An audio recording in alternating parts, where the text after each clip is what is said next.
Hi friends, എല്ലാവർക്കും നമസ്കാരം. Welcome to my channel. അപ്പോൾ ഇന്ന് വളരെ ഹെൽത്തി ആയിട്ടുള്ള ഒരു റെസിപ്പിയാണ്. കർക്കിടകം സ്പെഷ്യൽ ഉലുവ കഞ്ഞിയാണ്. ഉലുവ കഞ്ഞി എന്ന് കേൾക്കുമ്പോൾ ഇത് ഭയങ്കര കയ്പ്പായിരിക്കും, കുടിക്കാൻ പറ്റില്ല എന്ന് വിചാരിക്കരുത്. ഇത് നല്ല ടേസ്റ്റി ആയിട്ടുള്ള ഒരു കഞ്ഞിയാണ്. അപ്പോൾ അത് എങ്ങനെയാണ് ചെയ്യുന്നതെന്ന് കാണാം. ഇപ്പോൾ ഞാനിതിന് സൈഡ് ഡിഷായി കർക്കിടകം സ്പെഷ്യൽ ഇലത്തോരൻ കൂടെ എടുത്തിട്ടുണ്ട്. ഇതിൻ്റെ റെസിപ്പി ഞാൻ ഓൾറെഡി പോസ്റ്റ് ചെയ്തിട്ടുണ്ട്. അപ്പോൾ അതിൻ്റെ ലിങ്ക് കൂടെ കൊടുക്കാം, എല്ലാവരും കാണണം. കാർഡ്സിലോ ഡിസ്ക്രിപ്ഷനിലോ കൊടുക്കാം. കർക്കിടകം സ്പെഷ്യൽ ഒരുപാട് റെസിപ്പീസ്, കർക്കിടകം സ്പെഷ്യൽ ലഡു, കർക്കിടകം സ്പെഷ്യൽ പുട്ട്, ഒരുപാട് റെസിപ്പീസ് ഞാൻ കൊടുത്തിട്ടുണ്ട്. അതെല്ലാം ഒരു പ്ലേലിസ്റ്റിൽ കൊടുത്തിട്ടുണ്ട്. അതെല്ലാം എല്ലാവരും ഒന്ന് ചെക്ക് ചെയ്യണം. അപ്പോൾ നമുക്ക് എങ്ങനെയാണ് ഈ ടേസ്റ്റി ആയിട്ടുള്ള ഉലുവ കഞ്ഞി ഉണ്ടാക്കുന്നത് നോക്കാം. അപ്പോൾ ചാനൽ എല്ലാവരും സബ്സ്ക്രൈബ് ചെയ്യണം, സപ്പോർട്ട് ചെയ്യണം. ആ ബെല്ലൈക്കൺ കൂടെ ഒന്ന് പ്രസ് ചെയ്യണം. അതിലെ ഓൾ ഓപ്ഷൻ തിരഞ്ഞെടുക്കണം. എന്നാൽ മാത്രമേ ഞാൻ വീഡിയോസ് അപ്ലോഡ് ചെയ്യുമ്പോൾ നിങ്ങൾക്ക് ഉടനുടൻ നോട്ടിഫിക്കേഷൻസ് വരൂ. അപ്പോൾ നമുക്ക് എങ്ങനെയാണ് ഈ ഹെൽത്തി ആയിട്ടുള്ള ടേസ്റ്റി ആയിട്ടുള്ള കഞ്ഞി ഉണ്ടാക്കുന്നത്. കർക്കിടക മാസത്തിൽ രോഗപ്രതിരോധ ശക്തി വർദ്ധിപ്പിക്കാനും നമ്മുടെ ശരീരത്തിലൊക്കെ അടിഞ്ഞുകൂടിയിരിക്കുന്ന ടോക്സിൻസൊക്കെ പുറത്ത് കളയാനും ഒക്കെ ആയിട്ടാണ് നമ്മൾ ഈ മാസത്തിൽ പല കർക്കിടക സ്പെഷ്യൽ റെസിപ്പീസും ചെയ്ത് കഴിക്കുന്നത്. അപ്പോൾ ഇത് കഞ്ഞി അതുപോലെ ചെയ്യാനാണെങ്കിൽ വളരെ എളുപ്പമാണ്. ഒരുപാട് ഇൻഗ്രീഡിയൻസ് ഒന്നുമില്ല, നമ്മുടെ എല്ലാവരുടെയും വീടുകളിൽ ഉള്ള ഇൻഗ്രീഡിയൻസ് മാത്രമേ ഉള്ളൂ. ഇത് നമ്മുടെ വയറിനും ഒരുപാട് ഗുണം ചെയ്യുന്നതാണ്. ഇപ്പോൾ ശരീരത്തിൽ ഉള്ള ടോക്സിൻസൊക്കെ പുറത്ത് കളയാനും നല്ല ഒരു ദഹനത്തിനും ഒക്കെ ആയിട്ടാണ് നമ്മൾ ഈ ഒരു കഞ്ഞി ഉപയോഗിക്കുന്നത്. അപ്പോൾ പൊതുവേ കർക്കിടക മാസത്തിലാണ് രോഗങ്ങൾ വരാൻ ഏറ്റവും ചാൻസ് ഉള്ള ഒരു മാസം. അപ്പോൾ നമ്മൾ ഇതുപോലെ ഹെൽത്തി ആയിട്ട് കഞ്ഞി വെച്ച് കുടിക്കുന്നത് വളരെ ആരോഗ്യത്തിന് ഉത്തമമാണ്. അപ്പോൾ നമ്മൾ ഈ കർക്കിടക മാസത്തിൽ നമുക്ക് എത്ര ദിവസം ചെയ്യാൻ പറ്റുമോ അത്രയും ദിവസം നമ്മളിത് ചെയ്ത് കഴിക്കുക. ഇതിപ്പോൾ കുട്ടികൾക്ക് പോലും കഴിക്കാൻ പറ്റുന്ന രീതിയിലാണ് ചെയ്തിരിക്കുന്നത്. അപ്പോൾ നമുക്ക് നോക്കാം. ഉണ്ടാക്കാൻ പോകുന്നത് ഒരു ഉലുവ കഞ്ഞിയാണ്. അതിന് ഞാനിവിടെ ഈ ഒരു റൈസാണ് എടുത്തിരിക്കുന്നത്. അപ്പോൾ നിങ്ങൾക്ക് മട്ട റൈസ് വേണമെങ്കിലും എടുക്കാം.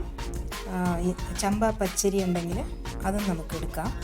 അപ്പോൾ സാധാരണ ബിരിയാണി റൈസ്, വൈറ്റ് പച്ചരി അതൊന്നും ഇതിനു വേണ്ടി ഉപയോഗിക്കരുത്. അപ്പോൾ ഞാനിവിടെ എടുത്തിരിക്കുന്നത് കബനി റൈസാണ്. ഇതൊരു ഓർഗാനിക് റൈസാണ്. അത് കിട്ടുമെങ്കിൽ അതെടുക്കാം, അല്ലെങ്കിൽ നമുക്ക് ഞവരരി വേണമെങ്കിൽ എടുക്കാം, അല്ലെങ്കിൽ നമ്മൾ ചോറ് വയ്ക്കാൻ ഉപയോഗിക്കുന്ന അരി ഇതിനു വേണ്ടി എടുക്കാം. മട്ട അരി എടുക്കാം.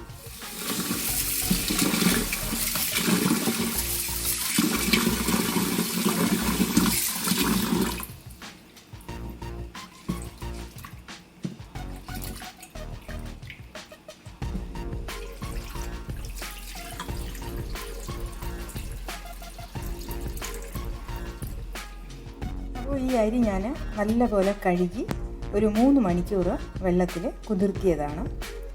ഈ ഉലുവ ഒരു 5-6 മണിക്കൂർ നമുക്ക് കുതിർത്തിയെടുക്കാം. അപ്പോൾ നമ്മളെല്ലാം ഒരു കുക്കറിൽ കഴുകിയ അരിയും ഉലുവയും പിന്നെ കുറച്ച് ചെറിയ ഉള്ളിയും ഒരു 4-5 വെളുത്തുള്ളി അല്ലിയും കൂടെ കഴുകിയെടുത്തത്, തൊലി കളഞ്ഞ് കഴുകിയെടുത്തതും കൂടെ ചേർത്ത് കൊടുത്തു. ഈ ഒരു അളവ് കപ്പിൽ 1 കപ്പ് അരിയാണ് എടുത്തത്. 1.5 ടേബിൾ സ്പൂൺ ഉലുവയും നമ്മളെടുത്തിരുന്നു. വെള്ളം ഞാൻ ഇതിലൊരു 3 കപ്പ് വെള്ളം കൂടെ ചേർത്ത് കൊടുത്തു. ഇനി നമുക്കിത് കുക്കർ അടച്ച് വെയിറ്റിട്ട് വേവിച്ചെടുക്കാം. നമ്മൾ കുക്കർ അടുപ്പിൽ വെച്ച് കൊടുത്തു. ഇനി ഈ നോസിൽ വഴി ആവി വന്നതിന് ശേഷം മാത്രം വെയിറ്റിട്ട് കൊടുക്കുക. ഞാൻ കുക്കറിൻ്റെ സേഫ്റ്റിയെക്കുറിച്ച് ഓൾറെഡി ഒരു വീഡിയോ ചെയ്തിട്ടുണ്ട്. അത് ഞാൻ ലിങ്ക് കൊടുക്കാം. അപ്പോൾ എല്ലാവരും അതൊന്ന് കാണണം.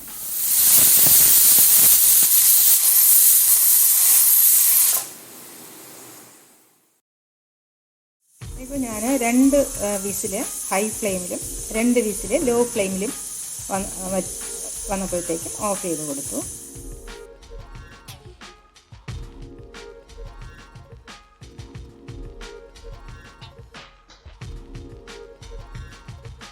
നമുക്ക് പാല് പിഴിഞ്ഞെടുക്കണം. ഞാൻ 1 തേങ്ങ ചിരകി എടുത്തിട്ടുണ്ട്. ഇനി ഇതിൽ നമുക്ക് നല്ല കുടിക്കാൻ ഉപയോഗിക്കുന്ന വെള്ളം ഉപയോഗിച്ച് നല്ലപോലെ മിക്സിയിലടിച്ച് ഇതിൻ്റെ പാല് എടുക്കാം. അപ്പോൾ ഞാൻ ആ തേങ്ങ ചിരകി എടുത്തത് 1 കപ്പ് വെള്ളം ഒഴിച്ച് ആദ്യത്തെ പാല് പിഴിഞ്ഞെടുക്കാൻ പോകുന്നു. നമുക്ക് ഈ അരിപ്പയിലൂടെ നല്ലപോലെ അരിച്ച് എടുത്തു. ഒന്നാം പാലും രണ്ടാം പാലും പിഴിഞ്ഞെടുത്തു. ആദ്യം 1 കപ്പ് വെള്ളം ഒഴിച്ച് ഒന്നാം പാല് പിഴിഞ്ഞെടുത്തു. അതിനുശേഷം ഒരു 2 കപ്പ് വെള്ളം കൂടെ ഒഴിച്ച് നമ്മൾ രണ്ടാം പാല് പിഴിഞ്ഞ് അരിച്ച് എടുത്തിട്ടുണ്ട്. ആവിയൊക്കെ പോയതിന് ശേഷം അടപ്പ് തുറന്നിട്ടുണ്ട് കുക്കറിൻ്റെ. ഇനി നമുക്ക് ഈ രണ്ടാം പാല് ആദ്യം ഒഴിച്ചു കൊടുക്കാം. ഇപ്പം ഞാൻ രണ്ടാം പാല് ഒഴിച്ചു കൊടുത്തു. നമുക്ക് കുറച്ച് വെള്ളം കൂടെ ചേർത്ത് കൊടുക്കാം. അരി നല്ലപോലെ വെന്തിട്ടില്ലെങ്കിൽ നമ്മൾ ഒന്ന് വേവിച്ച് എടുക്കണം. അപ്പോൾ ഓരോ കുക്കറിൻ്റെ ഇതനുസരിച്ച് ആയിരിക്കും എത്ര വിസിൽ വേണം എന്നുള്ളത്. ഇപ്പോൾ വെന്തിട്ടില്ലെങ്കിൽ ഒരു പ്രശ്നവുമില്ല. അപ്പോൾ നമുക്ക് തുറന്ന് വെച്ച് കുറച്ചുകൂടെ ഒന്ന് വേവിച്ചെടുത്താൽ മതി. അപ്പോൾ നമ്മൾ ഒരല്പം വെള്ളം കൂടെ ഒഴിച്ചു കൊടുക്കണം. ഇപ്പോൾ ഞാൻ തേങ്ങാപ്പാൽ കൂടാതെ 1 കപ്പ് വെള്ളം കൂടെ ചേർത്താണ് ഇത് ഒന്നുകൂടെ വേവിച്ചത്. ഇപ്പോൾ ആദ്യം നമ്മൾ 4 വിസിൽ കഴിഞ്ഞതാണ്. എന്നാലും അരിക്ക് നല്ല വേവുണ്ട്. അപ്പോൾ അരി നന്നായിട്ട് വെന്ത് കിട്ടണം. അപ്പോൾ കുറച്ച് വെള്ളം കൂടെ ഒഴിച്ച് ഇപ്പോൾ ചെറിയ ഫ്ലെയിമിലിട്ട് നല്ലപോലെ ഇപ്പോൾ വെന്തിട്ടുണ്ട്. ഇപ്പോൾ ഞാൻ ഉപ്പും കൂടെ ചേർത്ത് കൊടുത്തു. ഇനി നമുക്ക് ഒന്നാം പാല് ഒഴിച്ചു കൊടുക്കും. ഇപ്പോൾ ഞാൻ ഒന്നാം പാല് കൂടെ ചേർത്ത് കൊടുത്തു. ആവശ്യത്തിനുള്ള ഉപ്പ് ചേർത്ത് കൊടുത്തിരുന്നു. അപ്പോൾ ഇനി അവസാനം ഒന്ന് വറുത്ത് കൂടെ ഇടാനുണ്ട്. അതും കൂടെ ചെയ്യണം. എന്നാലേ അതിൻ്റെ ടേസ്റ്റ് നന്നായിട്ട് വരികയുള്ളൂ. ഇനി നമുക്ക് ഒരു പാൻ അടുപ്പത്ത് വെച്ചിട്ട് അതിൽ ഒരു 2 ടീസ്പൂൺ നെയ്യ് ഒഴിച്ചു കൊടുക്കാം. എന്നിട്ട് നമുക്കിതിൽ കുറച്ച് ചെറിയ ഉള്ളി ഒന്ന് അരിഞ്ഞ് മൂപ്പിച്ച് എടുക്കണം. ഉള്ളി മൂത്ത് വന്നപ്പോഴത്തേക്കും കുറച്ച് കറിവേപ്പില കൂടെ ചേർത്ത് കൊടുത്തു. ഇനി നമുക്കിത് കഞ്ഞിയിലോട്ട് ഒഴിച്ചു കൊടുക്കാം. അപ്പോൾ നമ്മൾ കഞ്ഞിയിലോട്ട് ഈ വറുത്തെടുത്തത് ചേർത്ത് കൊടുത്തു. അപ്പോൾ നമ്മുടെ കർക്കിടകം സ്പെഷ്യൽ ഉലുവ കഞ്ഞി ഇവിടെ റെഡിയായി. നല്ല ടേസ്റ്റി ആയിട്ടുള്ള ഒരു കഞ്ഞിയാണ് ഇത്. നമുക്ക് എല്ലാവർക്കും കുടിക്കാൻ പറ്റും. നമ്മുടെ എല്ലാം വീടുകളിലുള്ള സാധനങ്ങളൊക്കെയാണ് ഉപയോഗിച്ചിരിക്കുന്നത്. ഇത് കൂടാതെ ഞാൻ കർക്കിടകം റെസിപ്പീസ് ഒരുപാട് അപ്ലോഡ് ചെയ്തിട്ടുണ്ട്. നമ്മൾ ഈ മാസത്തിൽ അതൊക്കെ കഴിക്കുമെങ്കിൽ എന്തായാലും നമുക്ക് രോഗപ്രതിരോധ ശക്തി വർദ്ധിക്കും. അപ്പോൾ ഒരു വർഷം മുഴുവനും നമ്മൾ പല ആഹാരങ്ങളുമാണ് കഴിക്കുന്നത്. അപ്പോൾ ഈ ഒരു മാസത്തിലെങ്കിലും നമ്മൾ കുറച്ച് കെയർ എടുത്ത് നമ്മുടെ ആരോഗ്യം സംരക്ഷിക്കുമെങ്കിൽ അത് ഒരു വർഷത്തേക്ക് തന്നെ അതിൻ്റെ ഫലം കാണും. അപ്പോൾ എല്ലാവരും ചെയ്യണം. വീണ്ടും കാണാം നല്ല റെസിപ്പീസുമായി. Children bye bye, take care, thank U.